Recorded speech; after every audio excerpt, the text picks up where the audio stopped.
Hello mga kaligalig! Ako nga ulit po pala, si Gali. Sa araw na ito, sasamahan niyo naman akong kumain. To be honest, mahilig akong kumain sa mga pagkain bago sa paningin ko. Kasi mahalaga sa akin ang mga experience. Kaya habang nandito ako sa Taiwan at may mga bakante akong oras, gustong-gusto kong nagtatry sa mga bagong experience. Kesa nakamukmuk lang ako sa apat na sulok ng kwarto namin sa dorm. Parehas kami ni Kali na makati ang paa. Nakaka-discover sa mga bagay-bagay, nakakagala kung saan-saan, at nakakakain kung saan-saan. Kaya tara mga kaligalig, samahan niyo kong kumain dito sa Bahax Cafe dito sa Taiwan. Sa halos 1.5 taon na namin ni Kali dito sa Taiwan, marami na din kaming mga nakainan. Sa araw na ito, kakain tayo dito sa Bahax Cafe. Pagpasok mo pa lang, makikita mo na sa labas ang kanilang mga menu. As usual, gagamit na naman tayo ng Google Lens para may translate ang mga menu nila. Natatakam na naman ako mga kaligalig. Halos mga American food ang mga offer nila. To be honest, ang mga pagkain kasi ng mga Taiwanese ay hindi masyadong malasa. Kaya karamihan ng mga Pilipino dito na nagtatrabaho sa Taiwan, kada kakain may dala silang taktak na nor liquid seasoning. Kapag ang pagkain naman ay may sabaw, nagdadala ang mga Pilipino ng sinigang mix. Kaya minsan napapaisip kami ni Kali. Kaya siguro mahahaba ang buhay ng mga Taiwanese kasi may disiplina sila sa kanilang mga kinakain. Halos kasi ang mga matatanda dito nagtatrabaho pa. Isa rin yun sa kagandahan dito sa Taiwan. Nawala silang discrimination patungkol sa edad.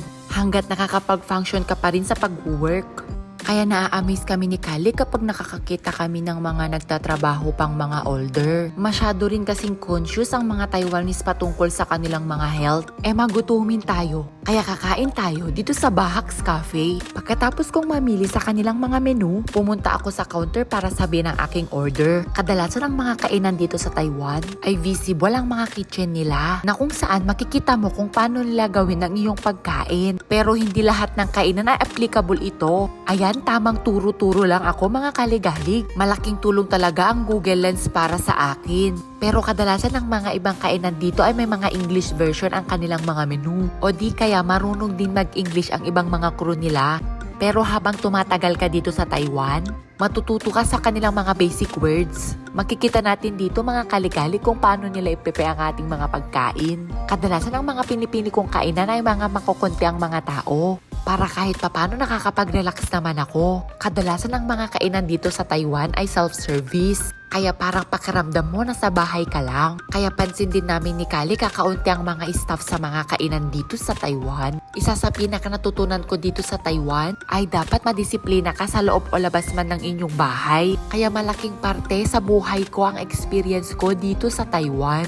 At sa mga nangangarap na mga aplikante sa Pinas na gustong magtrabaho dito sa Taiwan, tiwala lang mga kaligalig. Katulad rin namin kayo ni Kali noon na nangangarap na magtrabaho dito sa Taiwan. Ito na nga palang mga in-order ko sa Bahax Cafe.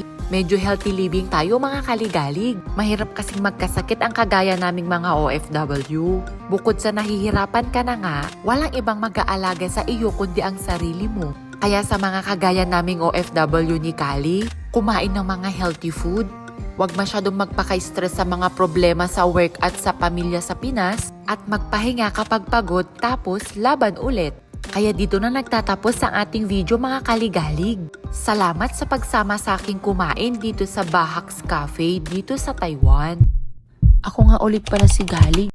Maligalig sa kainan, maligalig sa galaan, at maligalig sa mga pangarap. Hanggang sa susunod na video, salamat sa panonood. Paalam!